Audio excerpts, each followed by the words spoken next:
Doctor حسین امیر عبداللہیان بھی اپنی جان گنوا بیٹھے اس ہیلی کاپٹر حادثے میں۔ اب یہ جو تحقیقات کا ایک عمل ہے وہ شروع ہو چکا ہے، اور اس وقت جو بہت اہم خبریں سامنے آ رہی ہیں، اس وقت ایران کے جو آرمی چیف ہیں ان کا ایک بیان سامنے آیا ہے۔ Iranian armed forces chief of staff major general Mohammad Bagheri ordered the opening of an investigation into the cause of the Iranian president's helicopter accident yesterday. Chief of General Staff of the Iranian force assigning a committee that includes pilots, experts and technicians to investigate the president's helicopter accident. Iran کے جو army chief ہیں محمد باقری، انہوں نے آغاز کر دیا ہے ایک انویسٹیگیشن کا، اندیا دے دیا ہے، آرڈر کر دی ہے، اور اس انویسٹیگیشن میں نہ صرف پائلٹس ہوں گے بلکہ اس کے ساتھ ساتھ اس کمیٹی کے اندر ایکسپرٹس ہوں گے، ٹیکنیشینز ہوں گے، جو کہ اس بات کا پتہ لگائیں گے کہ آیا یہ جو ہیلی کاپٹر تباہ ہوا ہے یہ کوئی قدرتی آفت کی ہی وجہ سے تباہ ہوا، یا جس طرح کہا جا رہا ہے کہ خراب موسمی حالات کی وجہ سے یہ جو ہے وہ ہارڈ کریش لینڈ ہوا اور اس کے بعد اس میں آگ بھڑک اٹھی، جس کے نتیجے میں یہ ایک المناک حادثہ پیش آیا۔ تو اب اس انویسٹیگیشن کے تھرو یہ پتہ لگایا جائے گا کہ کیا واقعی یہ ایک قدرتی آفت کے نتیجے میں حادثہ پیش آیا، یا پھر اس وقت جو ایک کانسپریسی تھیوری بہت زیادہ جو ہے وہ پوری دنیا میں ابھرتی جا رہی ہے، اور یہ کہا جا رہا ہے، کچھ اس وقت تجزیہ کار تو یہ بھی کلیم کر رہے ہیں کہ یہ جو ہیلی کاپٹر تھا بیل کمپنی کا، یہ ایک بہت ہی محفوظ ہیلی کاپٹر سمجھا جاتا ہے، اور اس کا اس طرح تباہ ہونا شکوک و شبہات کو جنم دے رہا ہے کہ اس کو کسی باہری طاقت کے ذریعے تباہ کیا گیا ہے، یا کسی ایسے EMP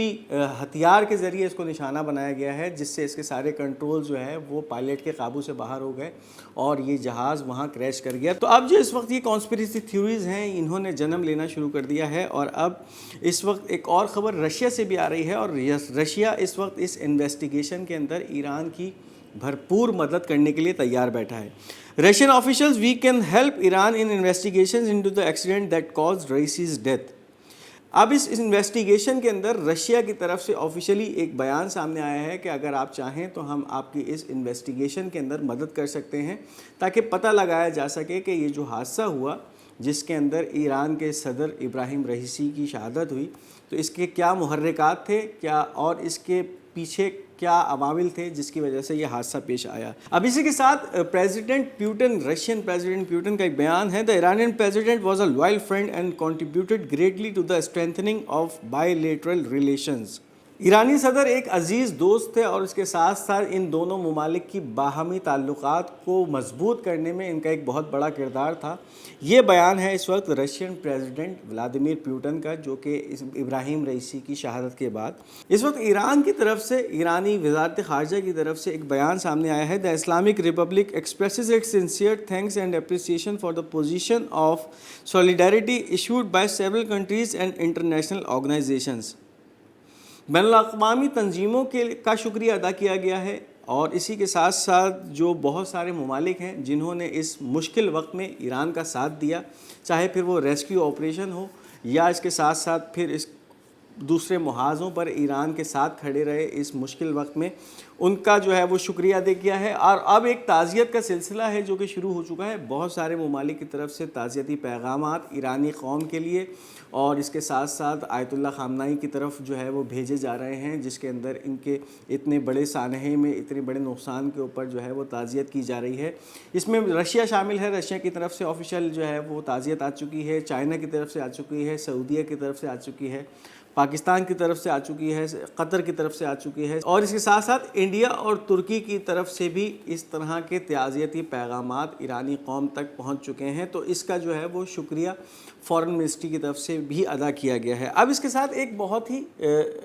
اہم چیز ہے جو کہ اس منظر میں سامنے آ رہی ہے۔ اس سے پہلے یہ ہوا کہ سلوواکیہ کے پرائم منسٹر نے آذربائیجان کا دورہ کیا، اور آذربائیجان کے اندر وہاں کے جو صدر تھے ان سے ملاقات کی۔ اس ملاقات کے 3 دن کے بعد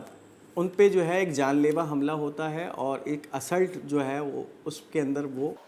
زخمی ہوتے ہیں، اور بہت شدید زخمی ہوتے ہیں۔ اور پھر اس کے بعد ایک ایسا واقعہ ہوتا ہے کہ اسی آذربائیجان کے پریزیڈنٹ کے ساتھ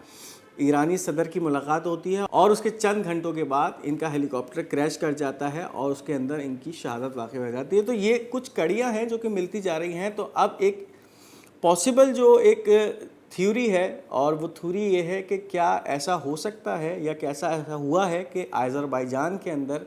ایرانی پریزیڈنٹ کے جہاز کے اندر فنی خرابی پیدا کی گئی ہو اور اس کی وجہ سے یہ اتنا بڑا حادثہ رونما ہوا ہو، تو اس کے اوپر بھی اب جو ہے بہت سارے میڈیا ہاؤسز جو ہیں وہ بات کرنا شروع ہو گئے ہیں۔ تو اب یہ دیکھنا ہے کہ آنے والے وقت میں یہ جو انویسٹیگیشن ہے یہ کس طرف جاتی ہے اور پھر کیا محرکات اس حادثے کے نکلتے ہیں کہ آیا یہ واقعی کوئی حادثہ تھا یا پھر ایک پری پلانڈ قتل کی سازش تھی جس کے اندر قتل کرنے والا کامیاب ہو چکا ہے۔ تو یہ تھی آج کی ہماری خبریں۔ امید کرتے ہیں آپ کو ہماری یہ ویڈیو پسند آئی ہوگی۔ کچھ عرصے کی تاخیر کے بعد یہ ویڈیو بنا رہے ہیں جس کے لیے آپ سے بہت معذرت خواہ ہیں۔ انشاءاللہ اب ہماری ویڈیو کا تسلسل برقرار رہے گا اور انشاءاللہ آپ کو نئی سے نئی اور تازہ ترین ویڈیوز اور خبریں پیش کرتے رہیں گے۔ اپنا بہت بہت خیال رکھیے اور جن ناظرین نے اب تک ہمارے اس چینل کو سبسکرائب نہیں کیا پلیز اس چینل کو سبسکرائب کرتے جائیے تاکہ ہماری بھی حوصلہ افزائی ہو اور ہم آپ تک اچھے سے اچھا کانٹینٹ پیش کر سکیں۔ تب تک کے لیے خدا حافظ۔